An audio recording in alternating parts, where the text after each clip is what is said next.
உங்களுக்கு love failure தானே? ஆமாம், ம் 3 மாதம் ஆகுது கடைசியாக அவகிட்ட பேசி.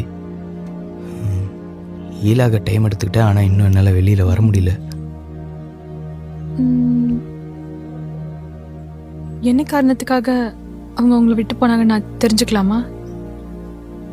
எதா இருந்தாலும் அவங்க அம்மா அப்பா பேச்சு கேட்டு தான் முடிவு எடுக்கிறா. ஆனாலுமே அவளுக்கு நான் வேணுமா, ஆனால் அவங்க அம்மா அப்பாவுக்கு நான் வேணாமா. இதுக்கு அந்த பொண்ணு என்ன சொல்றாங்க? அமைதியாக இருக்கா. அப்போ she is not having a stable mind. Answer இல்லை தான். அட ஆமாங்க, சைலண்ட் மீன்ஸ் நோ தான். ம்,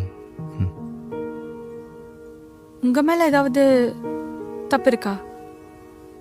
ம், இருக்கு. ரொம்ப அவளை நம்பியே இருந்துட்டேன், அதான்.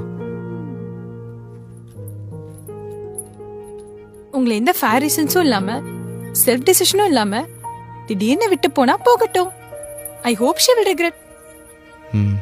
இதை தான் நானும் கடைசியாக அவகிட்ட